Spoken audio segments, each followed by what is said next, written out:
I think you would all agree that the park looks beautiful on this spring day, and I'd just like to thank and acknowledge our staff in the back there who were waving you in as you joined us. Thank you guys.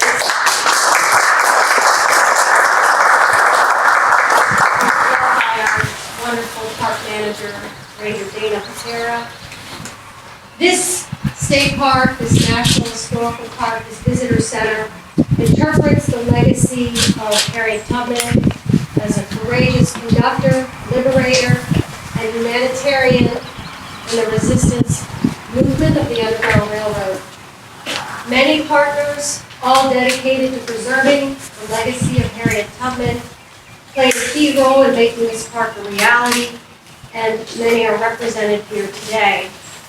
We would like to acknowledge our partners and distinguished guests, including Boyd Rutherford, Lieutenant Governor of the State of Maryland, Jeannie Hadaway-Riccio, Secretary, Maryland Department of Natural Resources, Greg Slater, Secretary, Maryland Department of Transportation, Marsha Cravins, Project Leader, U.S. Fish and Wildlife Service, Chesapeake Marshlands National Wildlife Refuge Complex, Diane Miller, National Program Manager, National Park Service, National Underground Railroad Network to Freedom, Deanna Mitchell, Superintendent, Harriet Tubman Underground Railroad, National Historical Park, Liz Fitzsimmons, Managing Director, Maryland Department of Commerce, Office of Tourism and Film, Dr. Julius Chevlinski, Chief Archaeologist, Maryland Department of Transportation, State Highway Administration, Ms. Tina Wyatt, Harriet Tubman's great-great-great-grandniece, Herschel Johnson, a local community historian representing Harriet Tubman Organization and also caretaker of the lovely Staley Institute, and State Senator Addie Eckert, representing Caroline, Dorchester, Talbot, and Wycomico counties, Delegate Chris Adams, Representative for Congressman Harris, Keith Gravias, Representative for Senator Ben Cardin, Kim Prattville, and also we have a representative here from the City Council of Cambridge. So thank you all for joining us today. We gather here because our discovery and understanding of the life and times of Harriet Tubman continues to be revealed. It continues to inspire us. And with that, I am pleased to present our first speaker, Lieutenant Governor Boyd Rutherford. The Lieutenant Governor is someone we have gotten to know at the Maryland Park Service. Our staff has welcomed him to dozens of state parks as he continues his, what I like to call his odyssey, to visit all of the state parks in Maryland and promote them. Most recently, last week, when he kicked off our first ever State Parks Week. Lieutenant Governor Boyd Rutherford was elected to office with Governor Larry Hogan in 2014 and re-elected in 2018. He is an accomplished attorney with a lifetime of experience in both public and private service, including the U.S. General Service Administration, U.S. Department of Agriculture, and as Secretary of the Maryland Department of General Services. In addition to his public service, he has extensive legal and business experience, including service in business and government law, information technology sales, and small and minority business development. As Lieutenant Governor, he has been a strong partner with Governor Hogan, leading the administration's efforts to combat the opioid epidemic, reform burdensome regulations on job creators, break the cycle of poverty between family generations, and he has also led the state's efforts to modernize procurement, improve the mental health delivery system, and make Maryland a national leader in the implementation of the Federal Opportunity Zones program. The Lieutenant Governor attended the dedication of the Harriet Tubman Underground Railroad State Park in 2017 and joins us today for this momentous occasion. Please welcome Lieutenant Governor Rutherford.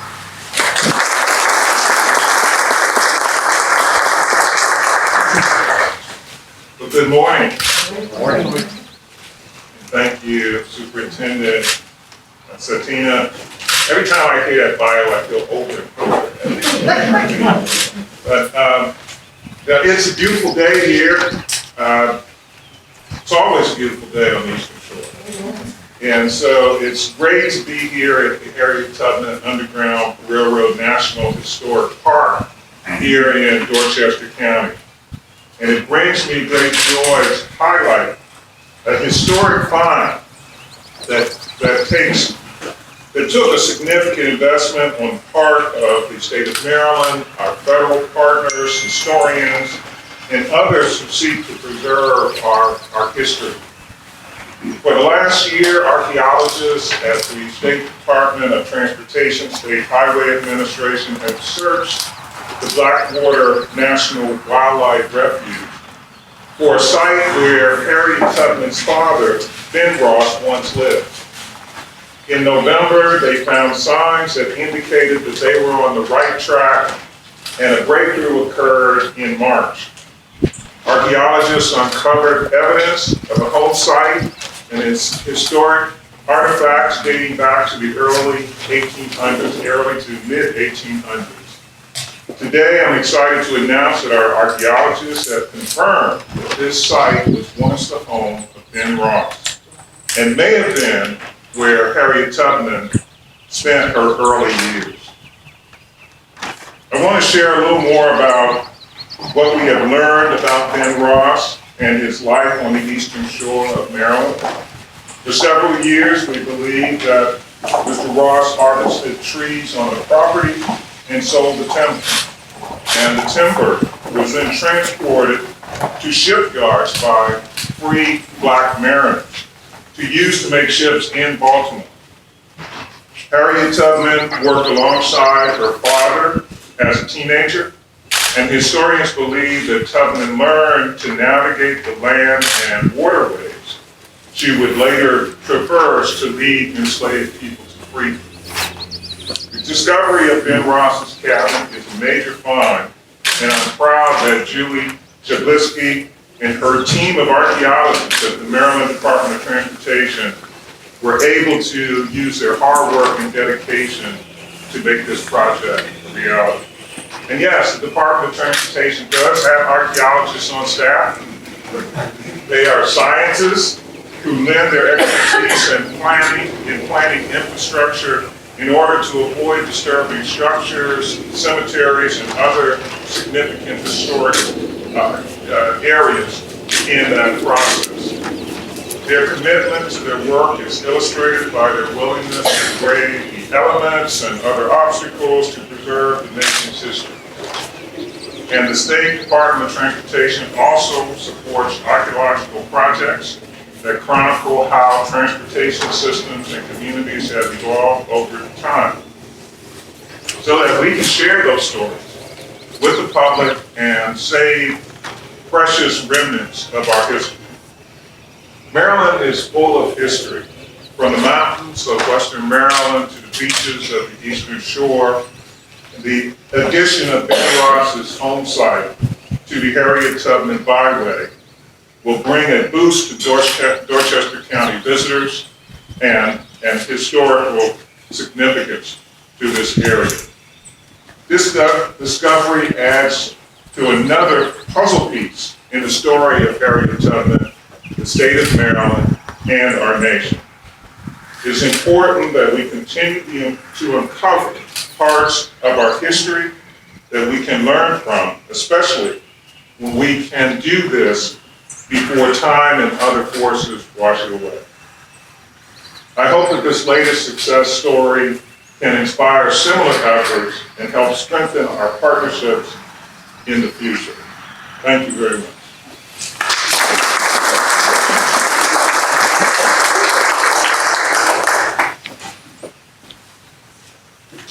Thank you, Lieutenant Governor. Our next speaker is a valued partner of the Harriet Tubman Underground Railroad State Park and National Historical Park, Marsha Cravins. Marsha is the project leader of the Chesapeake Marshlands National Wildlife Refuge Complex with the U.S. Fish and Wildlife Service. Since joining us on the Eastern Shore 5 years ago, she has focused on strengthening relationships with the community, helping new audiences engage with the outdoors through programs like Mentor Hunts, and finding the connections between people and wildlife that make conservation successful. Please welcome Ms. Marsha Cravins.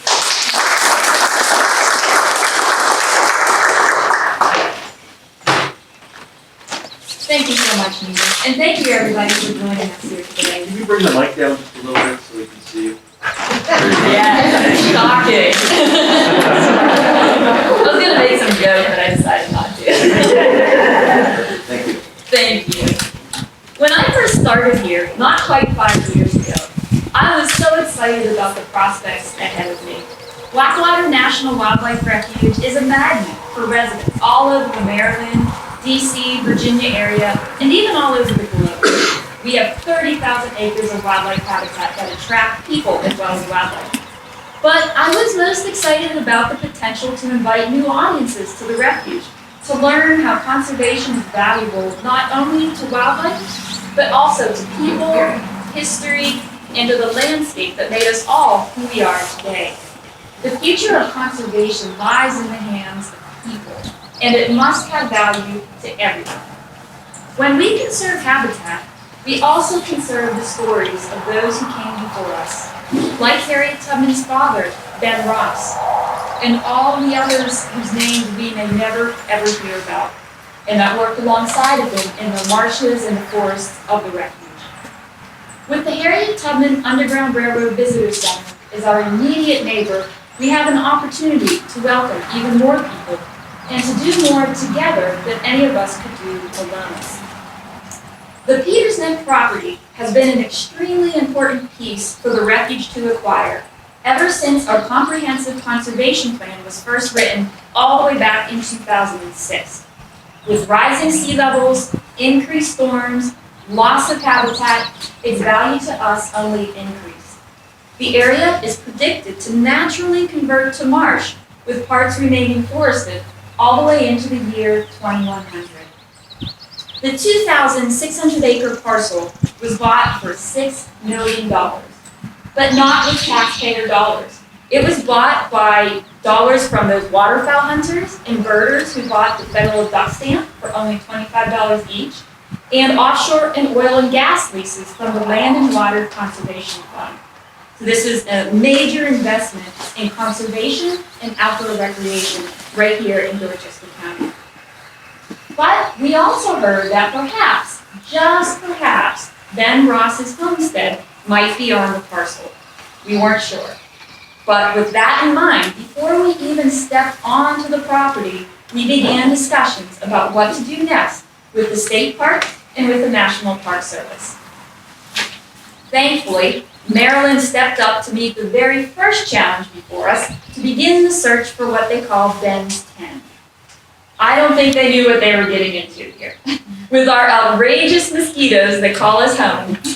Yes. The relentless flooding from rain and tide. Yes. And the mud that results.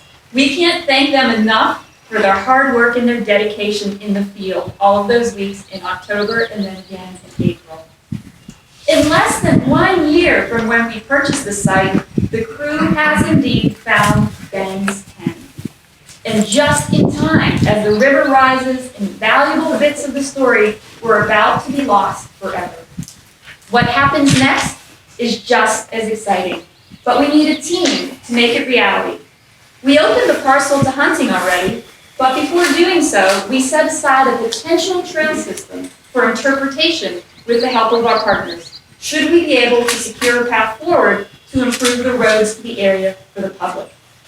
Hand in hand with our partners in Maryland Department of Natural Resources and the National Park Service, we have a big vision that we're excited to find a way to fulfill for conservation of our natural and cultural resources. When land is treated well, it has many values, including wildlife and fish habitat, sustainable timber, storm buffers, water quality, soil health, recreation, and even history. And when it comes to cultural history, This land has rich stories to tell. From the Native Americans who first walked here, harvesting from the woods and the river, to Ben Ross teaching his daughter how to manage timber, or even Fred Besley, Maryland's first state forester, who owned this land and stayed in his family up until the point that we acquired it. We want to honor those stories and help create new stories. From a refuge hunter who hears a cicada bugle before dawn in October, to a bird watcher hiking the trail that we plan to build, perhaps hearing their very first pine warbler in spring, or a family that comes to visit to immerse themselves in what the landscape was like when Harriet Tubman was growing into the strong woman she was to become. Together, we will nurture all of these stories yet to be written. Thank you.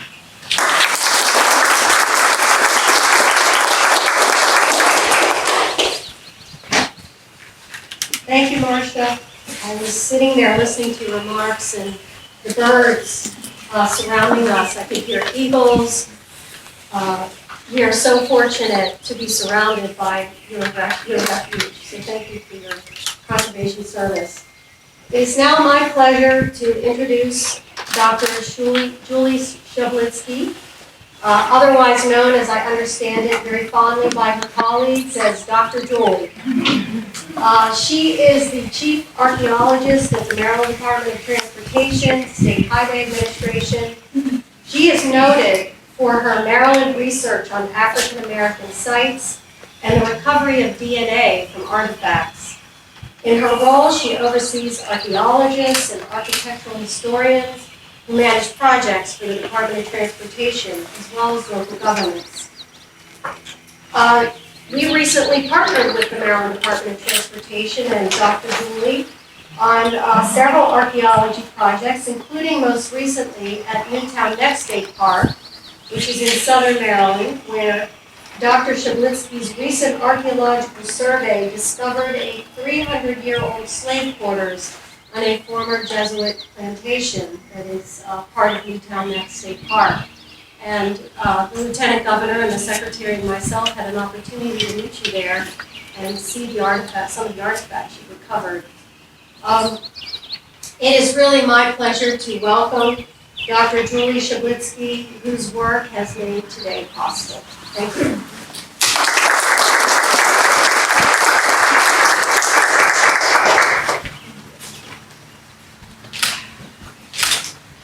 So, right before COVID hit, I got this call from Marsha. And she said, we just are going to acquire some property that may have Ben's tent on it. And I asked, I said, what's Ben's tent? And she said, well, it's where Harriet Tubman's father lived. And we believe that it could be in this location that we found, but we're not sure.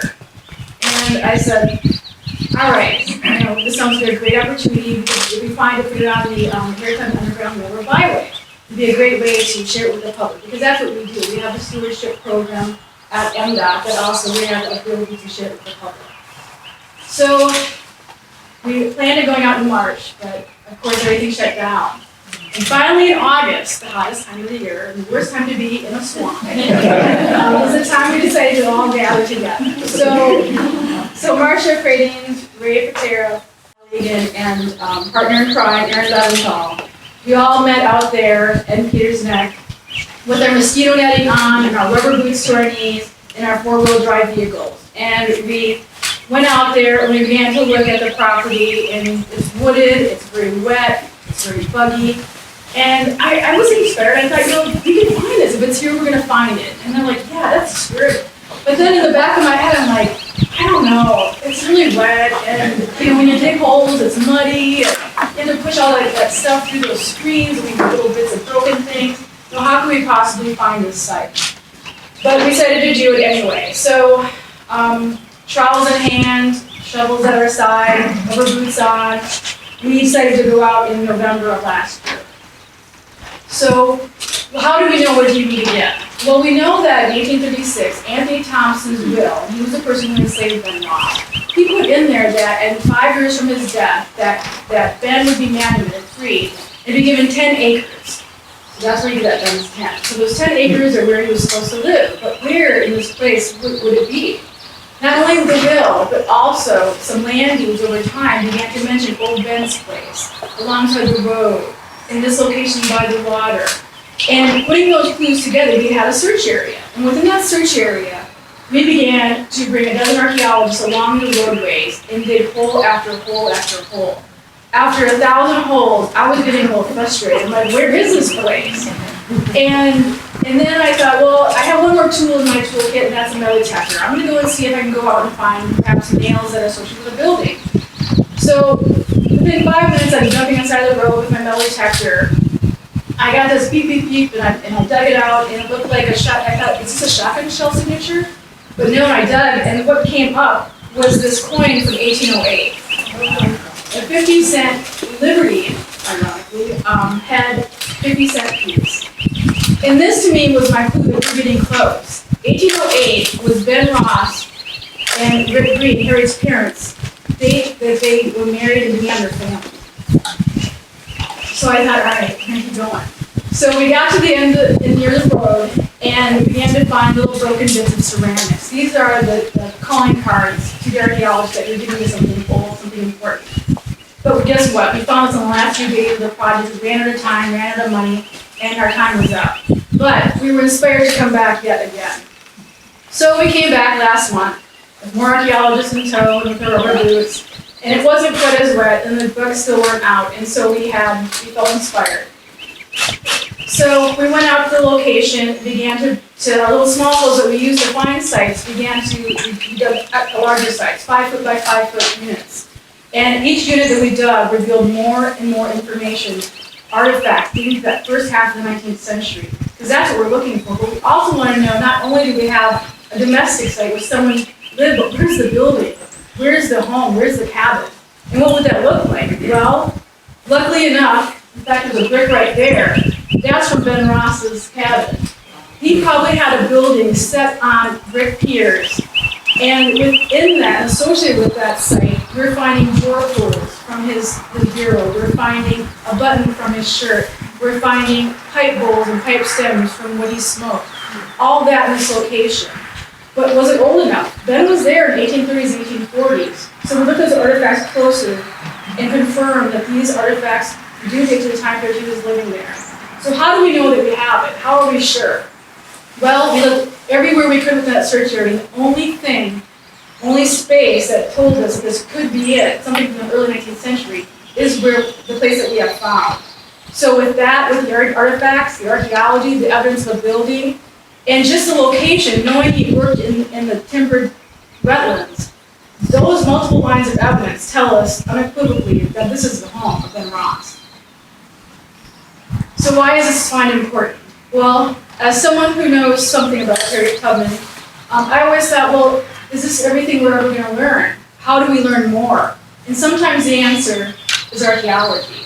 When we're able to find extra sites, additional sites, other people who inspired her, who gave that lesson of integrity and perseverance like her father, it's not only, it takes her kind of in a situation and puts her as a daughter, as a child, as someone who is standing on the shoulder of a giant, her father. And I think that kind of gives us that excitement that we can learn more about Harriet Tubman through her parents. We can learn more about the people who taught her how to navigate and negotiate through places like wetlands and woods. So I think that's what's important. We have also just begun to excavate that location. We're keeping it private and so that no one will disturb it, but we want to return back because we want to learn more. What did he eat? What did he have in his home? How big was this site? So all those questions have yet to be answered, and so we're going to be able to learn more. Now the thing is, it's great that archaeologists are out in this marshland looking for this important site, but it means nothing if we don't have a descendant community with us. So from the beginning, we did have Herschel Johnson, who's here today. He's a local community member and historian. He was with us to help inspire us and help and have us reach out to the community. We have been able to make contact with Douglas Mitchell, who's in Washington State, probably hopefully watching right now. He's a descendant. He's a great-great-great-grandson of Ben Ross. We also have Tina White here with us today, and she's the great-great-great grandniece of Harriet Tubman and great-great-great-great-granddaughter of grandmas. And while we were out there, every day, I was sending them photographs of things that would pop up. A prettily painted piece of ceramic went to their phone, from my phone to their phone. So in a way, they were sitting on my shoulder, looking over my shoulder as we're beginning to pull these things out of the earth. And that is the reason we do this. It's great for Marylanders, but it's also very important that we're in a way creating memories and giving them photographs of their family and of their family's items. So without any more talk about archaeology, and I'm happy to answer questions later, but I'd like to introduce Tina Wyatt, the descendant of Harriet Tubman and Bedrons.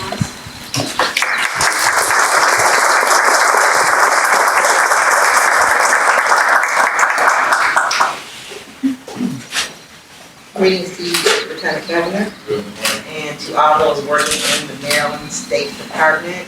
And it's great to be here. I love coming down here. Ever since that we, had the opening, or before we had the opening, it was just a wonderful place to be. For something that occurred that was so horrific to my people, this place is so peaceful. So calm, and I just love it. I love just coming, standing out here, just looking around, and knowing that, this was a part of her life, the beginnings of her life, and knowing that and the other thing that is so wonderful about it is that it's pretty much untouched from the time that she was here, that he was here. So we're able to really see what she saw, hear what she heard, and look, and just feel the environment. She embraced this environment, not her circumstances, but the environment that she learned from. She learned from what her father had to teach her, and he also embraced that environment and made the best of it. Most of all, I want to thank Dr. Judy, who kept us abreast as family, every step. She contacted us, even though we couldn't be here, and I wish I could have been here. I would have loved to have been here. Safety and everything else comes first. So, but she texted us, she sent pictures as soon as it came apparent to her. So it was like, as she described, it's like we were right there with her. The next best thing. And it means so much to the family to be able to see all of this. And that's why I want to thank the state of Maryland for having the vision and also to give the support to create this tourist center, and also to keep funding things that relate to it, that keep the story going and expanding. Because it's so important, not just for a family, but for, the world to understand about our history, to know what happened, and to be able to understand the differences between the different types of plantations and farms and things that existed there. And I think this is part of also what the dig that Julie is doing shows. Because when she showed us the fragments of some of the plates, things like that, and I looked at them and I said, wow. So I said, to me, it looks highly decorative. I didn't expect to see something like this used by enslaved people. Because my knowledge of seeing things were, gourds and wooden spoons and wooden plates, things like that. But to see that, I said, that dispels a myth. How is that related? Is it related to just this area, to this plantation? Was it related because who he was? Because for him to have been given 10 acres, and freedom, but mostly that 10 acres, that's something that's not common. So was he using those kinds of everyday utensils to be able to eat off of and use on a daily basis because of who he was, the status that he had within the plantation? We don't know. And so that's something that continues to be explored, and as you come up with more and more artifacts, it tells the story, it expands the story of our family, but also of telling the story of enslaved life, and also afterwards for the United States and the world to be able to see. So it also humanizes him. It makes a connection for us as a family to be able to, because Julie just showed me the $50, and in 1808, and that's when they were married. So it helps me to visualize them getting married. Maybe they were given that $50, and it being there, and then they dropped it or something like that. Making up my own story about what it was. And so it also tells me when she found the pipe, I said, oh, so he was a pipe smoker, and so that helped me to visualize at the end of his day that he had time to go and sit in his cabin and smoke his pipe, sit down and contemplate what he was going to do next. Because for him to be a supervisor for the timbering, that was something unusual as well. But with him being her father, I'm Harriet's father, he taught her many valuable lessons, things that she used throughout her life, things she used to liberate herself, to liberate others, things that she used when she went down to fight in the Civil War that made her so great at what she did. A lot of that came from her father and that knowledge that she embraced as she was growing up, no matter what her circumstances were. So, I love you, Dr. Julie, for persevering and being so determined to keep on trying to uncover their life story that brings it more alive to us. Thank you.